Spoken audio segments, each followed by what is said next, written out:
Hola, ¿qué tal amigos? Bienvenidos a la revista PUAC. Hoy te traemos uno de los casos más resonantes de la historia argentina que nunca se resolvió o no quisieron resolverlo, qué sé yo. Cada uno sacará sus conclusiones. Estamos hablando de la muerte de Juan Duarte, el hermano de Evita y cuñado de Perón, obvio. Veamos. Juan Ramón Duarte nació en el campo La Unión, propiedad de su padre a 20 kilómetros de la población de Los Toldos y 60 kilómetros al sur de Junín. Fue el único varón de los 5 hijos que tuvieron Juan Duarte y Juana Ibarguren.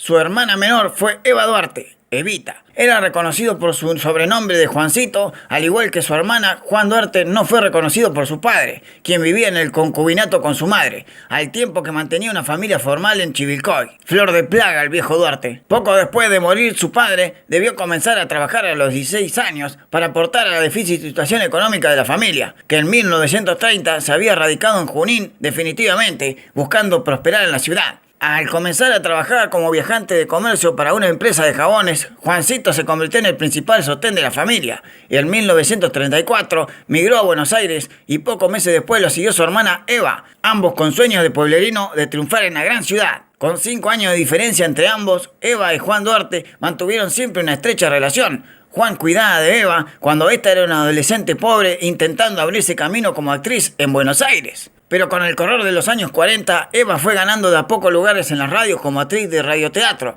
mientras que a Juan no le fue tan bien y se tuvo que volver a Junín. Y sí. En 1944, tras el terremoto de San Juan, Eva conoció al secretario de Trabajo y un político de ascenso, el famoso Juan Domingo Perón. Ambos se hicieron reamigos y luego concretaron una estrecha relación de matrimonio que se consumó el 22 de octubre de 1945, 5 días después de la liberación de Perón de la cárcel y del famoso Día de la Lealtad Peronista. Antes que ella se casara con Perón, el 21 de octubre de 1945, Juancito era corredor de venta de jabones. Desde entonces le gustaba el billar, mostrarse con chalecos blancos, en autos descapotables y pasar la noche en algún prostíbulo de Junín o de Chivilcoy. Por recomendación de Evita, una vez que Perón ganó las elecciones de 1946, Duarte fue contratado como inspector del casino de Mar del Plata. Más tarde se convirtió en el secretario personal de Perón. Con un pie en el Estado, su carrera fue vertiginosa. Quizás el punto de partida en los negocios personales haya sido el permiso oficial que tuvo para la importación de autos. Después participó en la construcción de edificios en Retiro y compró el 25% de la empresa argentina Sonofilm, que adicional a su gestión en el Fondo de Fomento Cinematográfico le permitió alcanzar una importante posición en la vida artística de aquellos años. Su estancia en Laguna de San Miguel del Monte lo mostraba en su esplendor, en el campo, con su pelo engominado y un bigote fino. Recibía funcionarios, empresarios y personalidades del espectáculo y de la farándula local. Como hermano de Evita y secretario de Perón, Duarte podía abrir cualquier puerta. Se sentía cómodo tanto en el ancho mar del peronismo como en el paddock de Palermo, en su palco reservado del Teatro Tabarís o en el Roof Garden del Hotel Alvear. Sin embargo, su esplendor se contrajo a partir de la muerte de Evita en julio de 1952. Su estilo de vida y sus negociados quedaban más expuestos que nunca. Perón temía que sus escándalos amorosos con las 2 o 3 actrices que se vinculaban sentimentalmente en forma simultánea y las joyas con las que se distinguía perjudicaran a su gobierno. Duarte era muy generoso con su dinero, pero entendía que todo lo que había logrado en su vida había sido en base al lugar que había alcanzado su hermana. Pronto empezó a sentir la presión en la nuca en su propio despacho de la Casa Rosada, donde él trabajaba. La Comisión de Control del Estado, que dependía de la presidencia, quería probar su vinculación con el monopolio de exportación de carne que detentaba el Estado y estaba a sospecha de ser la fuente de enriquecimiento ilícito. En ese año, la escasez de la carne había disparado los precios del mercado negro. Duarte percibió su derrumbe y poco antes de su muerte le escribió esta carta a su novia, la actriz Fanny Navarro. Hacé pausa en el video si la querés leer. Eran meses malos para Duarte. Hacía un tiempo había viajado a Europa acompañado por su amigo y titular de la Cámara de Diputados, Héctor Cámpora, y había recibido el diagnóstico médico de una sífilis de 2º grado, ya irreversible, o sea, que iba derecho a la muerte. Pero además se sentía acorralado. El lunes 6 de abril de 1953, la comisión le hizo saber a Perón que existían cargos contra su cuñado. Perón ordenó la instrucción de un sumario al general Justo León Bengoa. Pese al decreto, la novedad trascendió. La atención ganó el despacho de Duarte en la Casa Rosada. El 8 de abril, para rebatir las denuncias de corrupción de su gobierno, Perón hizo un discurso por radio. Se preocupó por desmentir la campaña de rumores y denunció en forma vaga a los especuladores y dijo que se sentía cansado, pero que no permitiría que su gobierno cayera en bases a calumnias como le había sucedido a Hipólito Yrigoyen en 1930. Hago un stop y te dejo recomendado este video que hice anteriormente y que seguro no viste. Abrí otra ventana, ponelo en pausa y seguí mirando este video. Y ya que estás por ahí, suscríbete al canal. ¡Dale! Al final, Perón, para terminar su alocución, soltó la frase que guardaría la historia y marcaría el final trágico de Juan Duarte. Perón dijo: he de terminar también con todo aquel que esté comiendo y robando en el gobierno. He ordenado una investigación en la presidencia de la República para establecer la responsabilidad de cada uno, empezando por mí. Iría a la cárcel hasta mi propio padre si fuera ladrón, porque robar al pueblo argentino es traicionar a la patria. Aunque no lo mencionó en forma directa, se entendía claramente que el presidente de la nación hablaba de Juan Duarte, y con ese discurso creaba el escenario para cuando les hiciera el público el dictamen de la Comisión de Control del Estado como conclusión de la investigación sobre su cuñado. Por esos meses, en rigor de 1952, el gobierno atravesaba una crisis política y económica que no podía resolver. El modelo de crecimiento industrial y distribución progresiva del ingreso se estaba agotando. La insuficiencia de divisas producto de la caída de ingresos de las exportaciones de la producción agropecuaria impedía sostener la importación de equipos y maquinaria. Perón intentó reducir el gasto público, pero los precios no detuvieron su alza. Sí, distribución progresiva y aumento del gasto público. ¿Te suena? Sí, te suena. Perón acusó a los malos comerciantes, pero el problema excedía el comercio minorista. También aumentaba el combustible y las tarifas de los servicios. Sí, eso también te suena. En ese contexto de inestabilidad y caída del consumo interno, Duarte quedó expuesto como el foco infeccioso del gobierno. La corrupción quedaba delimitada a sus negociados. Juancito podría funcionar como un fusible en un contexto de tensión social por la fragilidad económica. Los tiempos se aceleraron. El general Bengoa citó a Duarte a declarar en la Comisión de Control del Estado para el 9 de abril de 1953. La tarde anterior, Duarte renunció a su cargo como secretario de Perón y se llevó una pequeña caja fuerte portátil de su despacho de la Casa Rosada. A la noche, su última noche, lo acompañaron amigos de la presidencia. Por su departamento del quinto piso estaba Héctor Cámpora, el secretario de Información a Paul, su cuñado, Osvaldo Bertolini, que también trabajaba en la presidencia, el canciller Jerónimo Remorino, el jefe de ceremonial Raúl Margerat, y tomaron whisky. El último de los invitados se fue cerca de las 2 de la mañana. A las 7:30 de la mañana del día siguiente lo encontró su mayordomo japonés. Duarte estaba en calzoncillos de rodillas con medio cuerpo caído sobre la cama, con un tiro en la sien y bañado en sangre. En la mesa de luz de la habitación había una carta de despedida que decía: pausá el video si querés leer esta carta también. El mayordomo llamó a la Casa Rosada y también a la residencia presidencial, donde Perón le ordenó al jefe de ceremonial, Raúl Margueirat, quien había estado esa noche con Duarte, que se ocupara de la diligencia del cadáver y del velatorio. Juana Ibarguren, su mamá, fue la primera que levantó las sospechas sobre su muerte.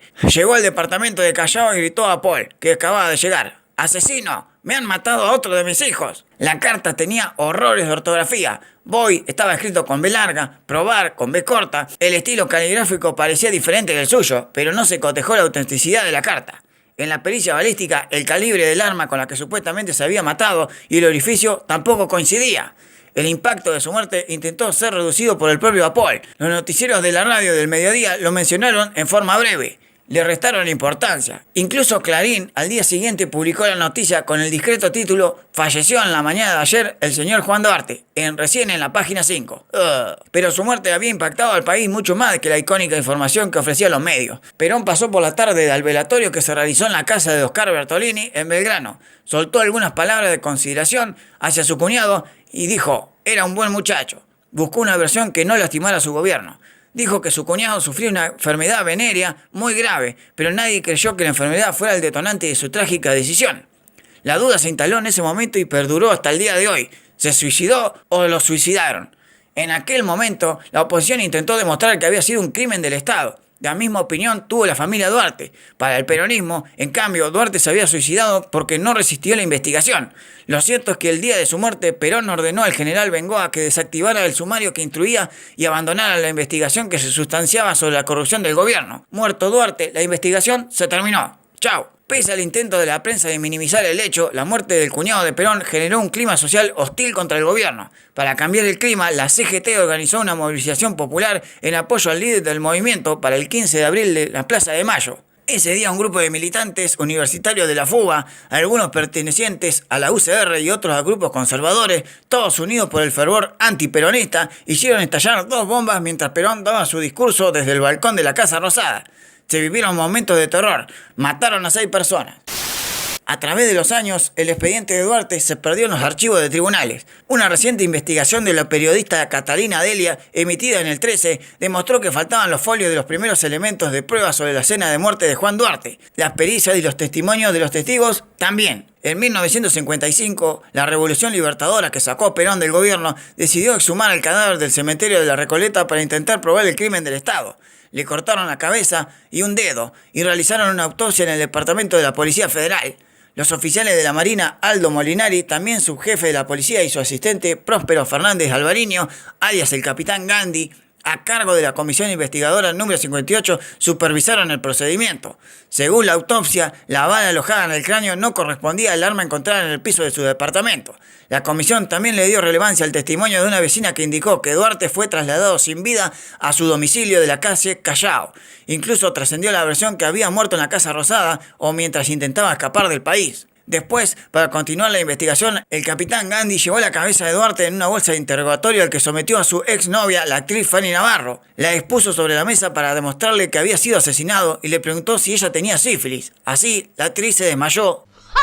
Durante un tiempo, el capitán Gandhi mantuvo la cabeza de Duarte en su oficina para mostrársela a quienes lo visitaban, en un acto de necrofilia antiperonista que la Revolución Libertadora también sometió a su hermana, Eva Duarte. 3 años después, en 1958, el juez Jorge Franklin Ken dictaminó que se trató de un suicidio y cerró la causa. ¡Chao! Con los años salieron un montón de versiones sobre la muerte de Juan Duarte. Una de las que tanto ruido hizo fue la del historiador Enrique Pavón Pereira, de gran cercanía a Perón, y reveló que Perón le había confiado este secreto. En aquel episodio de corrupción y enriquecimiento ilícito, entre los sospechados e investigados estaba su cuñado, Juan Duarte, que había sido citado por la comisión para declarar el jueves 9 de abril de 1953, ya que existían en su contra algunos cargos por hechos de corrupción. Esa terrible y grave noticia le cayó muy mal a Duarte, quien se enojó muchísimo con Perón, considerándolo que le había soltado la mano, luego de la muerte de Evita. El miércoles 8 de abril, Perón pronunció en un encendido discurso por radio, donde ponía al descubierto los hechos de corrupción de su propio gobierno, y entre otras cosas dijo: robar al pueblo argentino es traicionar a la patria. Al final de ese día, Perón se retiraba de la Casa Rosada, iba acompañado de su custodia, 3 efectivos de la Policía Federal, y caminando por el Patio del Honor, que también se lo conoce como el Patio de las Palmeras. En ese instante se cruza con Juan Duarte, que ya había renunciado al cargo de secretario privado, quien lo increpó violentamente. Perón y Juan Duarte estaban frente a frente. Duarte comenzó a insultarlo y a recriminarle a Perón, que lo escuchaba pacientemente sin responder las ofensas que estaba recibiendo.